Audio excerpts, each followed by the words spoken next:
Hello everyone, welcome to my channel.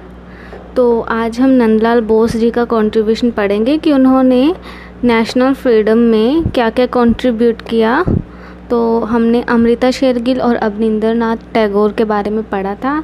तो आज की इस वीडियो में हम लोग नंदलाल बोस के बारे में पढ़ेंगे। नंदलाल बोस जी बंगाल स्कूल के आर्टिस्ट रह चुके हैं एंड ये अवनिंदर नाथ टैगोर जी के भी स्टूडेंट जो है रह चुके हैं। इनकी जो स्टडी है वो ईश्वरी प्रसाद के अंडर हुई थी, जो कि पटना स्कूल के आर्टिस्ट रह चुके थे। तो हम जितने भी ये आर्टिस्ट पढ़ रहे हैं ये सारे हमारे contribution of Indian artist in national freedom struggle के अंडर ही आ जाते हैं कि इन आर्टिस्ट ने नेशनल फ्रीडम में क्या क्या कंट्रीब्यूट किया। तो स्टार्ट करते हैं। Nandlal Bose, another profile artist of Bengal School, contributed greatly to the Indian national movement and Indian National Congress as he painted the portrait of national leader and Swaraj movement। जो ये नंदलाल बोस जी हैं ये Bengal school के another artist रह चुके हैं and इन्होंने Indian national movement और इंडियन नेशनल कांग्रेस के लिए बहुत कुछ कंट्रीब्यूट किया क्योंकि उन्होंने नेशनल लीडर्स के पोर्ट्रेट, मतलब जो वहाँ के नेता थे उनके पोर्ट्रेट, और जो स्वराज मूवमेंट चली थी उस टाइम में उसको इन्होंने पेंट किया था। उस टाइम पे इंडियन नेशनल मूवमेंट और इंडियन नेशनल कांग्रेस जो है मूवमेंट इसकी ये चल रही थी, मतलब आंदोलन जो है चल रहा था। तो इंडियन नेशनल कांग्रेस के बारे में आपको बताती हूँ। इंडियन नेशनल कांग्रेस जो है इसको एक ब्रिटिश अधिकारी ने 1885 को मुंबई में इस्टेब्लिश किया। तो स्टार्टिंग में जो ब्रिटिश गवर्नमेंट थी उन्होंने कांग्रेस को अपनी प्रोटेक्शन के लिए यूज़ किया, लेकिन जब बाद में जो कांग्रेस पार्टी के जो भी लीडर्स रह चुके हैं, जब उन्होंने कुछ अपनी डिमांड्स की, मतलब कुछ सुधार करने की डिमांड्स की, तब जो ये ब्रिटिश गवर्नमेंट थी ये कांग्रेस पार्टी को हेट करने लगी, उनको पसंद नहीं करने लगी थी।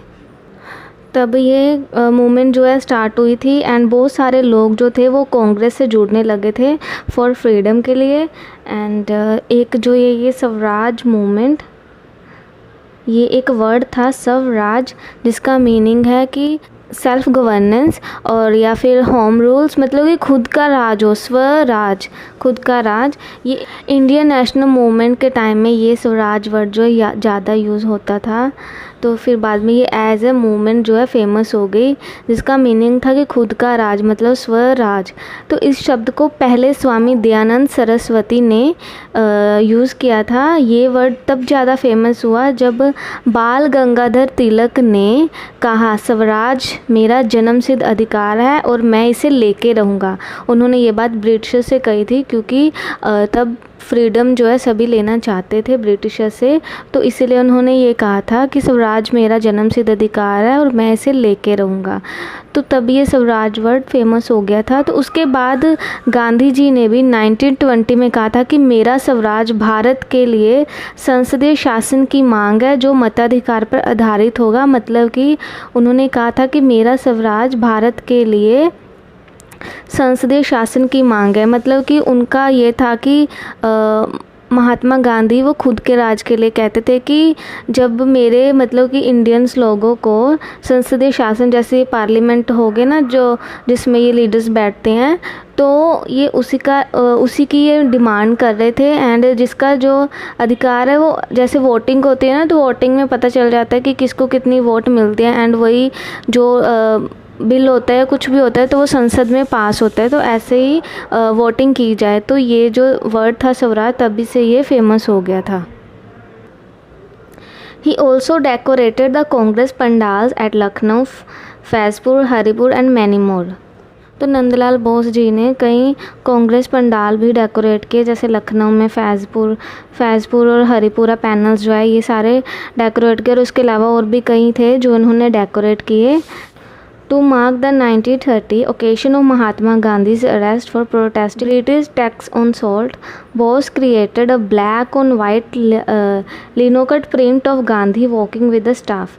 It became the iconic image for the non-violence movement. जब गांधी जी ब्रिटिशर्स का विरोध कर रहे थे, मतलब उनके खिलाफ लड़ रहे थे, तब 1930 में महात्मा गांधी जी को अरेस्ट कर लिया गया था। तब नमक पर टैक्स लगाने लगे थे, मतलब तब एक नमक आंदोलन ये चला था, क्योंकि तब उस पर टैक्स लग चुका था।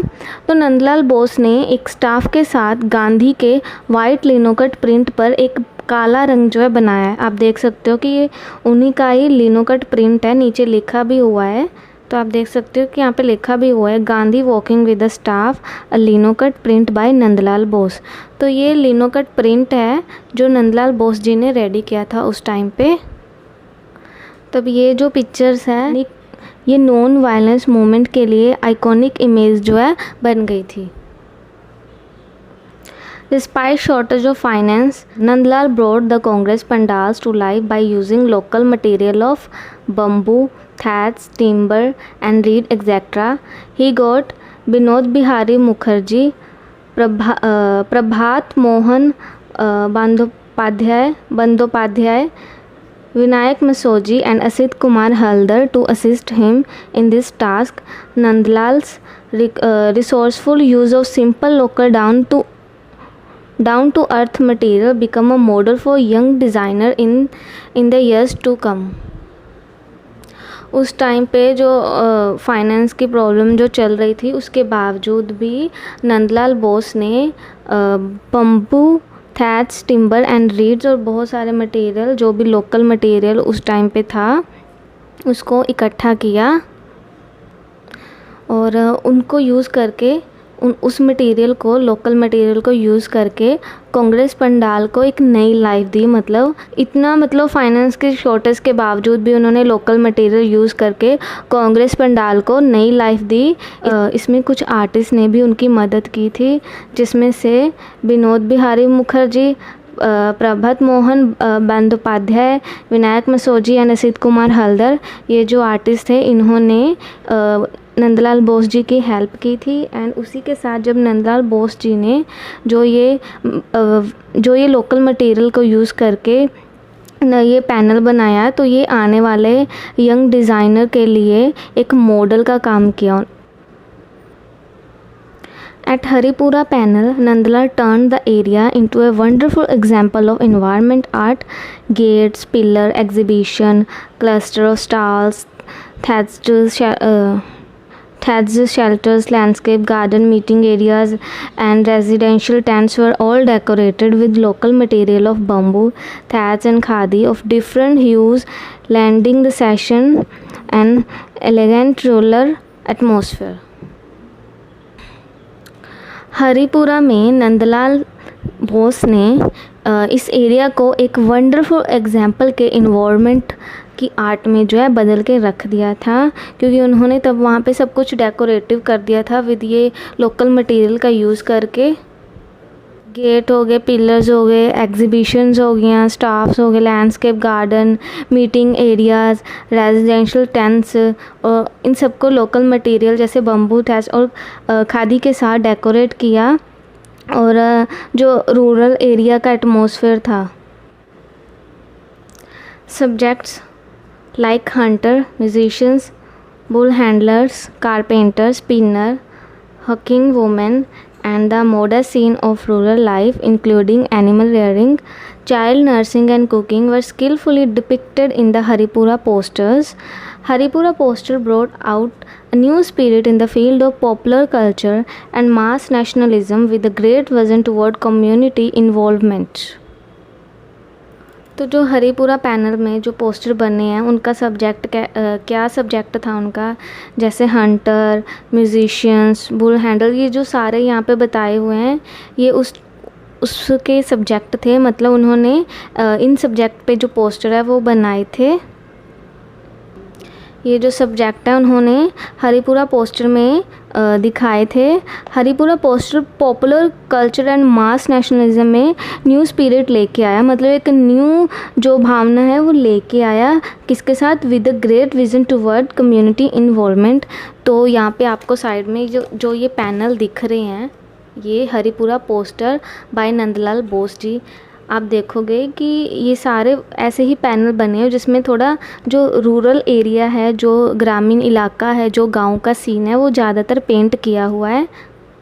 जैसे अभी आप देखो यहाँ पे एक फॉर्मर दिखाया हुआ है, ये जो है ड्रम बीटर है, एंड ये भी बुल हैंडलर है, मतलब एक बुल को हैंडल कर रहा है। तो ये जो थीम थे उस टाइम पे बने हुए हैं। मेरे पास कुछ इमेजेस हैं जो मैं आपको दिखाती हूँ।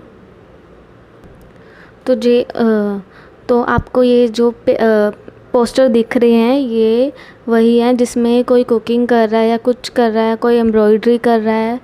तो ये सारे उस टाइम के हरिपुरा पैनल के पोस्टर हैं जो नंदलाल जी ने बनाए थे।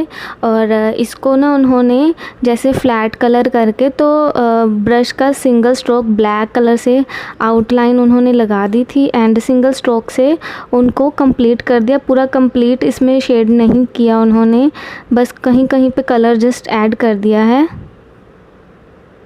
और जो इनकी स्किन टोन है वो देखो आप कितनी डार्क दिखाई हुई है। जो आर्टिस्ट थे इन्होंने नेशनल फ्रीडम के लिए, हमारी जो फ्रीडम थी उसके लिए काफ़ी कंट्रीब्यूट किया। जैसे अवनींद्रनाथ टैगोर जी ने भी भारत माता बनाई है, और अमृता शेरगिल ने भी, और ये देखो नंदलाल बोस ने कितना कुछ किया है। और उसके बाद हम लोग पढ़ेंगे गगनेंद्रनाथ टैगोर, असित कुमार हल्दर, ये भी जो है स्टूडेंट रह चुके हैं किसके, अवनींद्रनाथ टैगोर जी के। तो इन्होंने भी कुछ कंट्रीब्यूट किया था। तो ये हो गया आपका नंदलाल बोस। तो अगर आपको इस वीडियो से रिलेटेड कुछ पूछना है तो प्लीज़ मुझसे पूछ लेना। वैसे तो मैंने पूरी मेहनत की है आपको समझाने के लिए, बट फिर भी अगर आपको कुछ इसमें कमी लगे या कुछ चीज़ नहीं समझ आई तो प्लीज़ आप मुझसे पूछ लेना। Thank you for watching.